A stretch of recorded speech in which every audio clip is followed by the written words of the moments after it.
What's beyond that sea, I wonder? The children leave their homes in search of this quest. As they search, they are always asking questions. What's out there? What's waiting for me?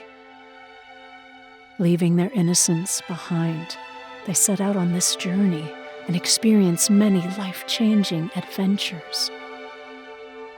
Countless difficulties lie in wait, moments of despair, the lure of the razor's edge. There's always hope, joy, meeting new friends. They face challenges, but in the process, they come to find themselves. This is a journey.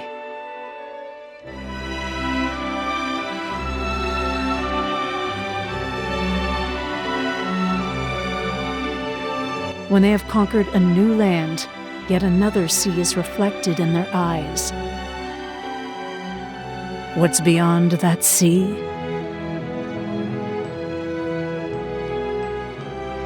When boys become young men, they begin their own quest. Life is an endless journey.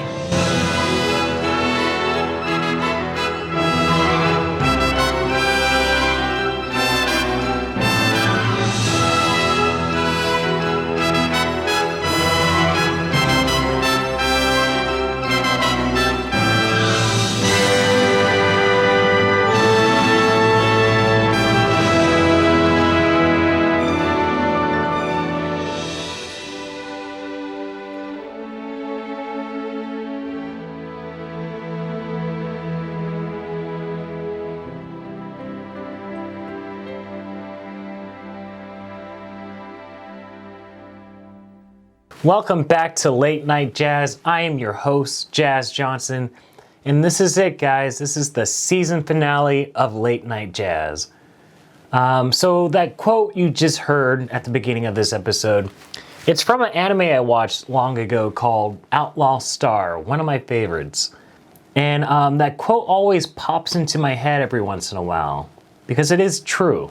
Life is an endless journey. The events of our past, good or bad, influences the person that we want to be, the person that we form into. Life is such a roller coaster, and I feel like I understand that a lot more nowadays, now that I'm older. Because when you get older, you're like, okay, is that, like, it just keeps changing, life just keeps changing over and over again. Like, no one gets old and they're like, oh, well, my life was pretty much the same, blah, blah, blah. Like, no, because when you get older, you start to see these changes happen consistently. No matter if you're rich or poor, no matter what your life is like, it has changed several times. New friends, new family, new jobs, new living locations, good luck, bad luck, betrayals, relationships. It's just a consistent blizzard of changes in your life. Now, I'm not saying that the younger ages can't experience these changes. In fact, I'm saying the opposite. If you reflect enough and reflect often, you can see the changes in yourself. You can see the changes in your family, in your friends, in the world. Every life is different, but we experience these changes at every age. We change so often that I think it's important to remember our past selves. It reminds me of a movie I watched a long time ago when I was a kid. It was called Why Do Fools Fall in Love? It's a great movie. It was about a singer who got really rich and famous, and then he dies. And the movie is about his 3 wives trying to determine who gets his money after he died. So he had 3 wives in the movie, and there's a court trial about who gets the money after he dies. And every wife is different. So there's 3 wives, and like the first wife is like a little crazier because that's when he first started getting successful at singing. And there's a lot of drugs and stuff like that. So like, you know, her stories are all crazy stories of Frankie. His name was Frankie. Crazy stories of him. And he has these 2 other wives that tell different versions of that same guy.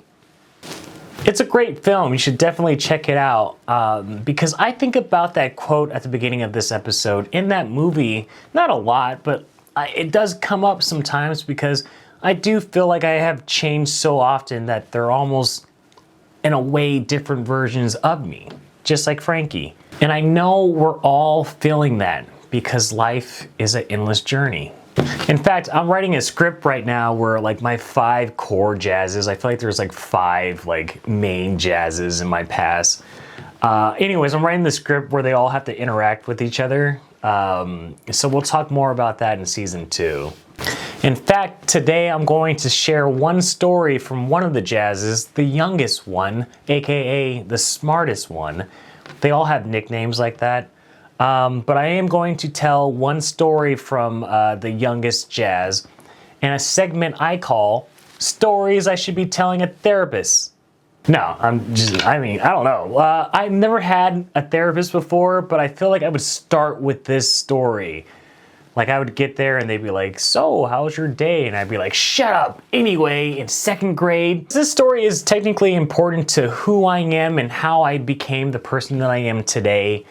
It's a story that only 3 people know, but not because it's a secret, it just never comes up. And so now I'm going to tell the internet this story. But I like this story. I think this is a cool story. I call the story The Red Ranger. All right, so I'm going to just tell the story how I remember it. So back in 2nd grade, I had this group of friends I used to hang out with. It was like 2 guys, 2 girls, and me, and we used to play Power Rangers. So at recess we would pretend to be the Power Rangers. I was the Black Ranger, obviously. But anyway, so we used to play that game all the time. We were like not a close friend group, but we used to play with each other all the time. And then one day I came to school, and I normally never got to school early. I don't know why, but I was at school early for this day. And all the kids are outside. Some people got there early and just hung out outside. And I go up to the Blue Ranger and I'm like, hey, what's going on? And he just like looks down and doesn't say anything to me. And I'm like, hey, what's going on? I'm trying to like talk to him. And he keeps turning his head or whatever. And I'm like, oh, that's weird. And then I walk up to the Yellow Ranger and the Pink Ranger, the girls. And I was like, hey, do you know what's going on with the Blue Ranger? Like he's being weird today. And they go, well, the Red Ranger told us not to talk to you anymore. And I was like, what? Like, I was so confused. I was a very happy kid. I've always been a happy person, but very happy 2nd grade jazz.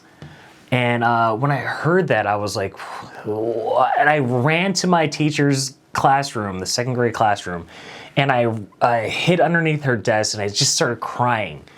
And she comes in before school has started. No one's in the classroom yet.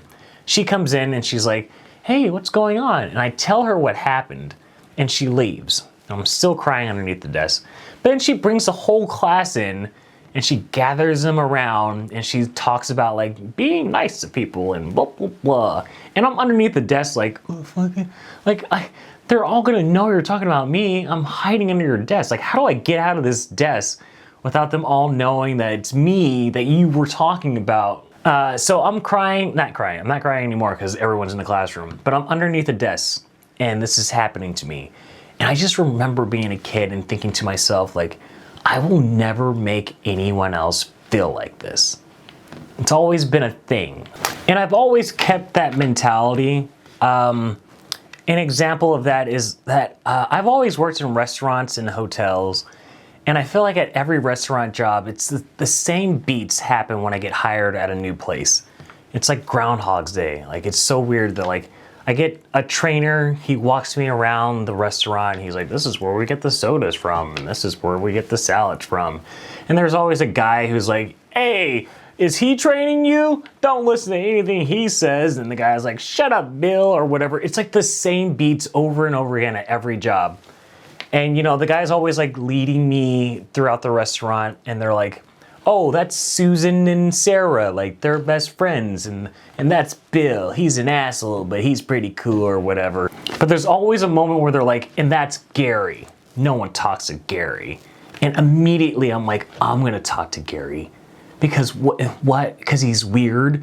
Like, it's always blown my mind. It always confuses me when you don't like somebody because they're weird. They're only weird.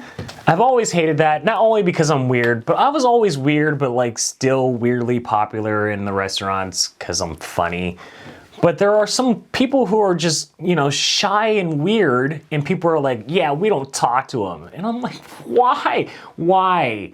I always talk to that person. Every single job, I'm like, I'm gonna make sure I talk to that person immediately. And here's the thing, they're always very interesting. Every single time. They always have like a weird hobby. Not weird. And here's the thing, they're always fun to talk to. I love weird people. I'm weird. Like, why? How can I hate somebody for just being different? How can anyone hate somebody for being different? It's always been confusing ever since that second grade moment. And I wanted to share this story not only to inspire more people to be nice to the awkward people that they have in their lives, but to inspire more people to just be weird, be nerdy. Who cares? Who's cool? Aren't you sick of cool people? Aren't you sick of people trying to be cool? When you get old, you realize that there's no one cool. No one's cool. So to wrap up this whole season, I want to remind you about what this channel is all about. Being creative. Because who knows, maybe I'll inspire somebody else to make something amazing one day. And also, I'm going to say it in this episode, but if you want to support the channel, you can buy me a coffee at this site if you have disposable income. Because I do have plans for the second season. I want to do more interviews, maybe a podcast, short stories. That's the major one I want to do. Because the things I want to make, especially at this level, don't have to be high level productions. They just have to be okay. An okay production. An overnight production. So I want to remind you to go out there and just be yourself. Be weird, be nerdy. Don't worry about being cool. And no matter what your life is like now, good or bad, rich or poor, don't forget that life is an endless journey. All right, well, that's it. That's it for this first season. Now it's time to plan the second season. But to do that, I have to get some stuff that can help me make more content. And to do that, I have to go back to where this all started. My hometown.